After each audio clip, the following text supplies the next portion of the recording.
अस्सलाम वालेकुम दोस्तों, इनसाइड बाय मौज़म फ़खर में खुशामदीद। मैच फंस गया।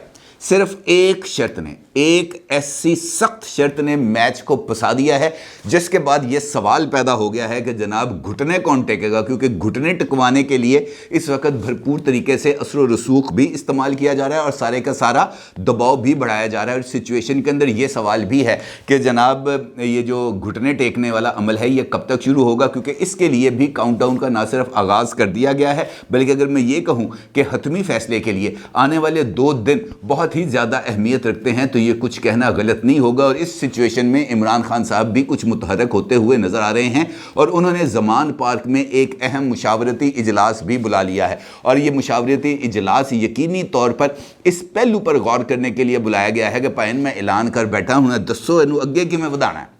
ऐलान कर दिया है जेल भरो तहरीक का, और जेल भरो तहरीक के लिए इस बात का भी ऐलान कर दिया गया कि नौजवान आएँ और आकर अपनी रजिस्ट्रेशन कराएं। लेकिन अब इमरान खान साहब को ये बात बताई गई है कि भाई जेल के भरने के लिए कोई ऑफेंस, कोई जुर्म होना भी ज़रूरी है, और जुर्म भी ऐसा होना चाहिए जिसके ऊपर फौरी तौर पर पुलिस रिमांड के या जो है FIR के चक्कर में ना पड़े, वो वो जो है बंदा उठाए और जाकर उसको हवालात में बंद कर दे, और वो जो जुर्म है वो नाकाबिले ज़मानत हो, तभी जेल भरी जाएगी, अदरवाइज जेल भरना बहुत ही ज़्यादा मुश्किल है। और इस पहलू के सामने आने के बाद इमरान खान साहब की तरफ से मुशावरती इजलास बुला लिया गया है और आईनी और कानूनी माहिरीन को ज़हमत दी गई है कि पाइन मैं ऐलान कर बैठा हूँ, मनु दसो इस पर अमल दरामद कैसे किया जाएगा। और साथ साथ इस पहलू के ऊपर भी इजहार ख्याल वहाँ पे किया जाएगा कि जनाब ये तो मुमकिन नहीं है कि हम नौजवानों को जेलों में भर दें और हमारी टॉप टीयर लीडरशिप, ख़ासतौर पर वो तमाम लोग जिन्होंने अभी रिसेंटली इलेक्शन कमीशन के शेड्यूल के मुताबिक ज़िमनी इंतखाबात लड़ने हैं, वो ज़िमनी इंतखाबात कैसे लड़ेंगे? क्या उनको जेल में बैठकर इलेक्शन लड़ाया जाएगा? और अगर वो जेल में बैठ के इलेक्शन लड़ेंगे तो फिर नताइज की ज़िम्मेदारी कैसे हम वो नताइज, मतलूबा नताइज हासिल कर सकेंगे?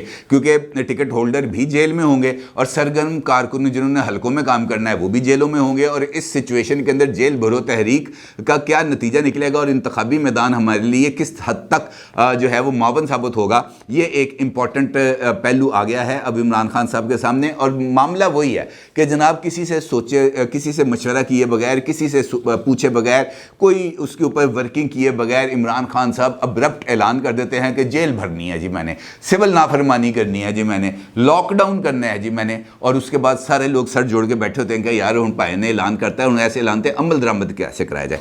एक ऐसी सिचुएशन जहां पर पाकिस्तान इस वक्त बहुत ही खौफनाक मसाइल का शिकार है, जहां पर IMF ने गले पर गोड्डा रखा हुआ है, जहां पर वो नीचे से बंदे को हिलने नहीं दे रहे, हमारी इकोनॉमी दिन ब दिन नीचे की तरफ बैठ रही है। इस सिचुएशन में इमरान खान साहब की तरफ से ये जो एक नया ऐलान सामने आया है और उसके बाद अब मुशावरती अमल का आगाज़ शुरू होने जा रहा है, तो इसका मतलब ये है कि इमरान खान साहब के पास वो फैसले की सलाहियत ही नहीं है जिस सलाहियत के ऊपर इमरान खान साहब को आगे बढ़कर काम करना है। अदरवाइज ये जो फैसले हैं ये पहले इसके ऊपर प्रॉपर्ली प्लानिंग की जाती है, तय किया जाता है कि चीज़ें किस किस तरीके से आगे बढ़नी है, लेकिन इमरान खान साहब फैसला करने के बाद ही ये जो है मामलात पर गौर व फिक्र करते हैं। दूसरी जानिब ये जो मैंने गुफ्तगू के आगाज़ में आपको कहा कि मैच फंस गया है, इस मैच के ऊपर भी बहुत ही ज़्यादा इस वक्त असर व रसूख या जिसे हम कहें कि बहुत ही ज़्यादा वर्किंग की जा रही है इस मैच को बचाने के लिए, क्योंकि अगर ये मैच नहीं बचेगा तो फिर सिचुएशन और ज़्यादा ख़राब हो जाएगी। बल्कि मुझे याद आया कि अब से कुछ देर पहले पाकिस्तान के साबिक डिक्टेटर जनरल परवेज़ मुशर्रफ को कराची के अंदर सुपुर्द खाक कर दिया गया, उनकी मैयत आ गई और आज पहली मरतबा मैंने देखा कि बंद कमरे के अंदर जो है वो उनको लाया गया और वहाँ पर उनको जो है वो परचम में लपेट के वहाँ पर रखा गया और वहाँ पर किसी भी सियासी जमात की बतौर सियासी जमात नुमाइंदगी नहीं थी। अलबत्ता ये ज़रूर था कि वो तमाम लोग जो जनरल मुशर्रफ की काबीना में या जनरल मुशर्रफ के साथ इक़्तिदार में शरीक रहे हैं, उन्हीं लोगों ने वहाँ पर शिरकत की है। मासिवाय इसके कि chairman joint chiefs of staff committee general Sahir Shamshad Mirza वहाँ पर मौजूद थे, साबिक chief of army staff general Ishfaq Parvez Kayani मौजूद थे, जनरल कमर जावेद बाजवा मौजूद थे और दीगर लोग मौजूद थे।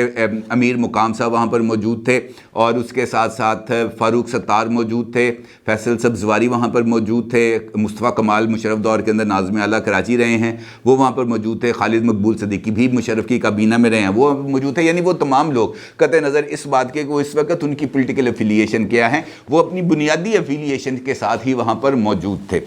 लेकिन ये बात ज़रूर है कि मुशर्रफ साहब के तदफीन के मौके पर कराची के अंदर सख्त तरीन हिफाजती इंतजाम किए गए थे। मुशर्रफ साहब की मैयत को महफूज रखने के लिए भरपूर किस्म के सिक्योरिटी के बंदोबस्त किए गए थे ताकि कोई भी बंदा परिंदा उनके इर्द गिर्द ना फटक सके, और उसके लिए भरपूर तैयारियां की जा रही थी। लेकिन इन तमाम पहलुओं का इस सिचुएशन पर यकीनी तौर पर असरअंदाज नहीं हो सकती जो इस वक्त पाकिस्तान को दरपेश हैं। अगर आपको याद होगा, कल की एक वीडियो में मैंने आपको बताया था कि IMF की तरफ से एक शदीद बल्कि सख्त तरीन मुतालबा किया गया है, और वो मुतालबा है पाकिस्तान के डिफेंस बजट में कम अज़ कम 600 अरब रुपए की कटौती का।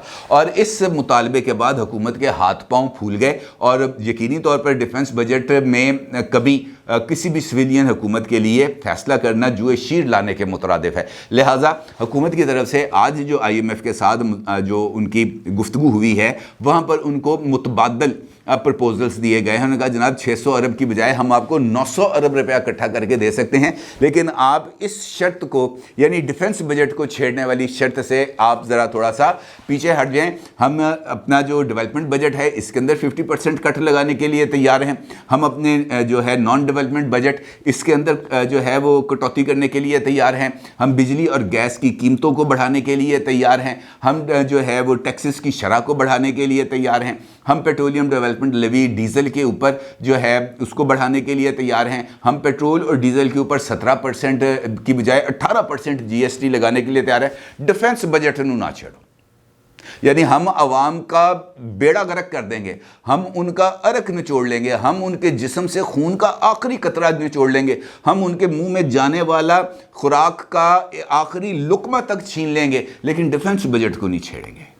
ये आज की पेशरफ्त है। लेकिन इस जो है यकीन दहानी के बावजूद IMF बात मानने के लिए तैयार नहीं है। उसने इसके बाद नई शर्तें लगा दी हैं। उनका ये कहना है, और बल्कि उन्होंने उसके ना सिर्फ शर्तें लगाई हैं बल्कि उसके बाद उन्होंने कहा कि जनाब आपने हमें इसके ऊपर वर्कआउट करके सॉलिड प्रपोजल देनी है। और सबसे इंपॉर्टेंट चीज़ उन्होंने बताई है कि जनाब आपको जून तक, 30 जून तक पाकिस्तान के ज़र मुबादला के ज़खायर 16 अरब 20 करोड़ डॉलर करने हैं।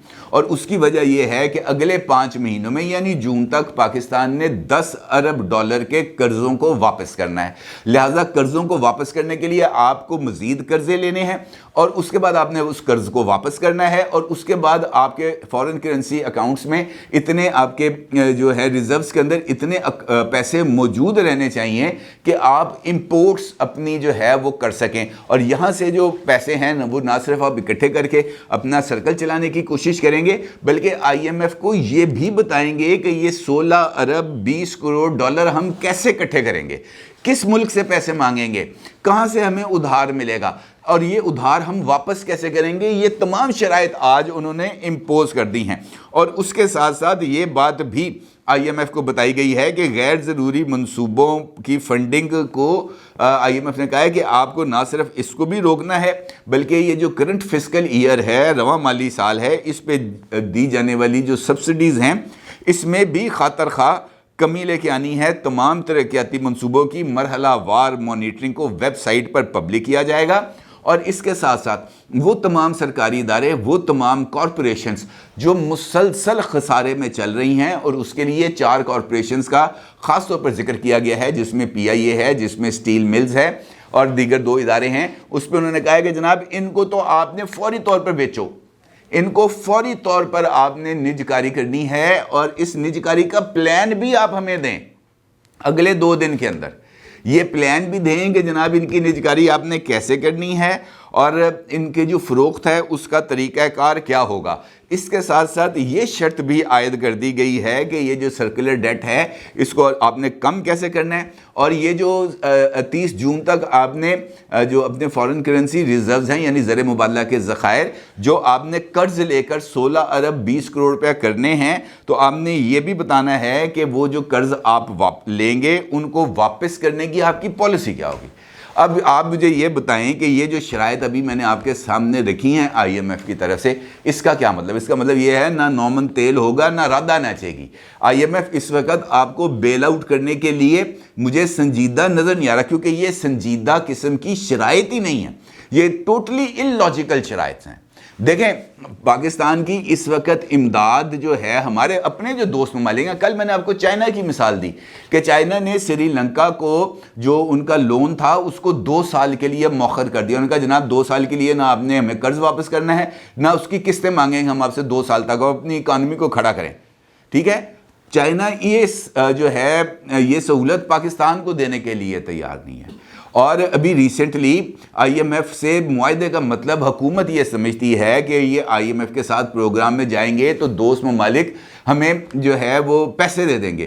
پچھلی مرتبہ بھی جب مفتاح اسماعیل صاحب پروگرام میں گئے تھے، سائن کر لیے تھے، اس کے بعد دوست ممالک نے پیسے دیے، ٹھنگا دیا انہوں نے، انگوٹھا. انہوں نے کہا جی زیرو، نکلو یہاں سے، اپنا بوجھ خود اٹھاؤ. کب تک تمہارا بوجھ اٹھائیں؟ وجہ اس کی یہ ہے کہ ہم نے اس بات کو عادت بنا لیا ہے کہ جناب پیسے لو، جیب چھپاؤ، کاغذی جو ہے وہ منصوبے بناؤ اور کاغذوں کے اندر منصوبوں کو مکمل کرو، ختم ہوگی بات. نہ کسی نے پوچھنا ہے اور نہ جو ہے شکنجہ ٹائٹ ہونا ہے. اب بنیادی طور پر اس کا مقصد یہ ہوتا ہے کہ آپ نے اپنے ملک کے اندر جزا اور سزا کے نظام کو مضبوط کرنا ہے. آپ مجھے یہ بتائیں کہ پاکستان کے اندر کون سا ایسا بندہ ہے جس کو کرپشن کے الزام کے اوپر سزا ملی ہو؟ کوئی ایک بندہ بتا دیں کہ یار مجھے حافظے میں نہیں آتا. ہو سکتا ہے کہ یہ کلرک پٹواری ٹائپ لوگوں کو سزا مل گئی ہو، لیکن جو ٹاپ پہ موجود ہیں لوگ، سیکٹری لیول کے یا پروجیکٹ ڈائریکٹرز، چیف انجینئر، اس طرح کے لوگ جو ہیں، ان کو کب ملی سزا؟ کون سے پولیٹیشین کو ملی سزا؟ ہم تو کرپشن صرف اس چیز کو سمجھتے ہیں کہ پیسہ کھا لیا. اس چیز کو کرپشن نہیں سمجھتے کہ ہم نے کروڑوں اربوں روپے ڈبو دیے. اس کو ہم کرپشن نہیں سمجھتے. ہم یہ سمجھتے ہیں کہ جناب یہ ہو گیا، چلو اللہ کی رضا، پل بنایا تھا گر گیا، اللہ کی مرضی. وہ گیس منگائی تھی، وہ سلنڈر پھٹ گیا، اللہ کی مرضی. یہ جناب سیلاب آیا جو پورے کی پورا آدھا سندھ ڈوب گیا، اللہ کی مرضی. ہم نے یہ نہیں دیکھنا کہ جناب ہم نے اس چیز کو روکنے کے لیے کب کہاں پر کون سے اقدامات کیے. نہ کوئی سوال پوچھے گا اور نہ ہی ان سوالوں کے جواب دیں گے، کیونکہ ہمارے قانون کے مطابق یہ چیز کرپشن ہے ہی نہیں. اب آئی ایم ایف نے بنیادی طور پر یہ چیزیں میں آپ کو بتا رہا ہوں، اس کا کیا مقصد ہے؟ اس کا مطلب یہ ہے کہ بھائی سیدھا اعلان کرو کہ تم ڈیفالٹ کر گئے ہو. اس کے علاوہ مجھے نہیں لگتا اس کا کوئی اور مقصد ہے، کیونکہ اگر بچانا مقصد ہو تو کچھ وہ کہیں کہ جناب آپ کو یہاں پہ رعایت ملتی ہے، یہاں پہ رعایت ملتی ہے، آپ کچھ کریں یار، اپنے لوگوں کو اپلفٹ کریں، اپنی اکانومی کو بہتر کریں، اپنا جو نظام ہے اس کو بہتر کریں، لوگوں کے اوپر ذرا بوجھ کم کریں تاکہ ایکٹیویٹی بہتر ہو، معیشت حرکت میں آئے. جب آپ کہتے ہیں کہ جناب ڈالر کو آپ نے نہیں روکنا، فری فلوٹ کرے، جتنا مرضی اوپر جائے، مارکیٹ ویلیو کو ڈٹرمن کرنے دیں کہ ڈالر کا ریٹ کیا ہوگا، اور ساتھ آپ یہ شرط بھی عائد کرتے ہیں کہ آپ نے امپورٹس کے اوپر کوئی پابندی نہیں لگانی. امپورٹس پر پابندی نہ لگانے کا مطلب یہ ہے کہ جو ڈالر آپ اکٹھے کریں گے وہ واپس آپ یورپ میں یا دیگر ممالک کو واپس بھیجیں گے جہاں سے آپ امپورٹ کر رہے ہیں، تو وہ ڈالر آپ کے ریزروز میں کیسے رہیں گے؟ اس کا مطلب یہ ہے کہ آپ یہ چاہتے ہیں کہ یہاں پر جو ایک فساد کی کیفیت ہے یا ایک ایسی کیفیت ہے وہ ڈیولپ ہو جہاں پر ایک انارکی پھیل جائے اور اس کے بعد اصل ایجنڈے پر کام کیا جائے. اور اصل ایجنڈا اس کے سوا کچھ نہیں ہے کہ پاکستان کو اس پوزیشن پر لا کر بٹھا دیا جائے جہاں پر پاکستان سے من مرضی فیصلے کرائے جائیں. مجھے آج اس بات کا یقین ہو گیا کہ آئی ایم ایف اس وقت پاکستان کو بچانے نہیں آ رہا بلکہ وہ پاکستان کو ڈبونے آ رہا ہے. قطع نظر اس بات کے کہ ڈیفنس بجٹ میں کمی نہیں کی، ڈیفنس بجٹ سے میں 600 ارب روپے کی کمی ہو بھی جاتی تو باقی یہ جو آج کے ان کے مطالبات ہیں یہ کیسے پورے ہونے؟ اب مجھے سیدھی سی بات ہے، 16 ارب یعنی اس وقت آپ کے اکاؤنٹ کے اندر زر مبادلہ کے آپ کے پاس ذخائر ہیں 3 ارب 40 کروڑ روپے کے، جو ہر گزرتے دن کے ساتھ کم ہوتے چلے جا رہے ہیں. آئی ایم ایف کے ساتھ ان چیزوں کو پورا کرنے میں اگر اور ہفتہ لگ گیا اور 1.5 ہفتہ لگ گیا تو اس کا مطلب یہ ہے کہ کم از کم بھی 60-70 کروڑ ڈالر اور کم ہو جائیں گے. جب وہ کم ہو جائیں گے تو اس کا مطلب یہ ہے کہ وہ جو 16 ارب 20 کروڑ ڈالر تک کا جو فاصلہ ہے وہ بڑھ جائے گا. جب آپ نے 13 ارب ڈالر اکٹھے کر کے اس میں رکھنے ہیں اکاؤنٹ میں تو وہ پیسے لوگوں نے ایک ڈوبتے ہوئے یہ بندہ قرض میں ناک تک ڈوبا ہے، اس کو بندہ اور قرض کیوں دے گا؟ وہ کہے گا بھائی یہ بھی ہمارے پیسے بھی ڈبوئے گا، نہیں دے گا. آپ اپنے ارد گرد دیکھ لیں، میرے اور آپ کے ساتھ کئی مرتبہ ایسا ہوا کہ جناب جب ہم قرض کے اندر ڈوبے تو اپنے قریبی لوگ آپ کو آ کے کہتے ہیں کہ فون سننا بند کر دیتے کہ نہیں یار میرا فون چکے ہیں، پیسے مانگ لے گا. تو باقی لوگ کیوں کریں گے؟ یہ دنیا ہے، یہ مفادات کی دنیا ہے. یہاں پر وہ جس کا آپ کے ساتھ مفاد ہے وہی آپ کے ساتھ آ کے آپ کو ہیلپ آؤٹ کرے گا اس صورت میں، اس کنڈیشن پہ جب آپ اس کے مفاد کو پورا کریں گے۔ تو اس کا مطلب یہ ہے کہ یہ اصل کھیل کوئی اور ہے، یہ اور کوئی گیم ہے جس کا مقصد پاکستان کو اس جگہ پر لے کے جانا ہے جہاں پر پاکستان کی فوج کو یا تو کم کیا جائے یا پاکستان کے نیوکس کے اوپر جا کے کوئی بات کی جائے۔ مجھے اب اس کے اوپر کوئی ڈاؤٹ نہیں رہ گیا باقی۔ اس بات کا مطلب یہ ہے کہ یہ وہ لمحہ ہے جہاں پر ہماری پولیٹیکل قیادت کو جیل بھرو، جیل خالی کرو، جلسے کر دو، جلوس کر دو، لانگ مارچ کر دو، الیکشن کر دو، یہ تمام چیزیں اس وقت ریلیونٹ ہو گئی ہیں۔ دیکھیں اگر آپ ڈیفالٹ کر جاتے ہیں تو پھر کون سے الیکشن، کیسے الیکشن؟ ایسے تو مارا ماری ہو جانی سر۔ 22 کروڑ لوگوں کا ملک ہے، یہاں پہ کھانے کو نہیں ملنا، یہاں پہ لائٹ نہیں آنی، یہاں پہ انٹرنیٹ ہی نہیں چلنا، کہاں پہ چلے گی دنیا؟ کیا کرے گی؟ پیٹرول اتنا مہنگا ہو جائے گا، ڈالر اتنا اوپر چلا جائے گا کہ کوئی کسی کو کنٹرول نہیں ملے گا۔ اس صورت کے اندر کیا؟ یہ تو وہ موقع ہے جہاں پر سب کو مل کے بیٹھنا چاہیے، دن رات ایک کرنا چاہیے کہ یار ہمیں اس کو کرائسس سے نکالنا ہے، کیسے نکالیں؟ لیکن یہ سارے کے سارے اپنی ایگو کی لڑائی میں پڑے ہیں۔ کوئی کہتا ہے شیخ رشید کو اندر ہی رہنا ہے، بس اندر ہی رکھو بھئی، اندر رکھ کے آپ کا ملک ڈیفالٹ سے نکل جائے گا۔ عمران خان کہتا ہے کہ جناب الیکشن کرا دو، بس جو میں مرضی کرا دو، جھوٹے سے کرا دو، الیکشن کرا کے آپ ڈیفالٹ سے بچ جائیں گے۔ اس وقت تو جو چیزیں آپ کے سامنے ہیں وہ اس حد تک خطرناک ہو چکی ہیں کہ آپ کے پاس ہر گزرتا دن آپ کو اس لیول پر لے کے جا رہا ہے جہاں سے آپ کے پاس پیچھے ہٹنے کا چانس ختم ہوتا چلا جا رہا ہے۔ اور اس موقع پر یہ جو میچ ہے جس کا میں آپ سے ذکر کر رہا ہوں، یہ پھنس گیا ہے۔ دوسرا جو طاقتور ہے اس نے آگے اس میچ کو پھنسا دیا ہے۔ آئی ایم ایف نے ایسی شرائط لگا کر کاؤنٹ ڈاؤن وہ شروع کر دیا ہے، وہ سٹاپ واچ کا بٹن آن کر دیا۔ اب we are running out of time, وقت ہمارے ہاتھ سے نکلتا جا رہا ہے، اور اب بھی اگر ہم نے، یہ میرا خیال ہے کہ شاید آخری موقع ہے، اب بھی اگر ہم نے مل بیٹھ کر تمام اپنی چیزوں کو پیچھے پھینک کر نئے سرے سے زیرو سے سٹارٹ نہیں کریں گے بلکہ مائنس سے سٹارٹ نہیں کریں گے تو ہمارے لیے سروائیول نہیں ہے۔ That is the last chance. اپنی رائے کا ضرور اظہار کیجیے گا۔ آپ کا بہت شکریہ۔ اللہ حافظ۔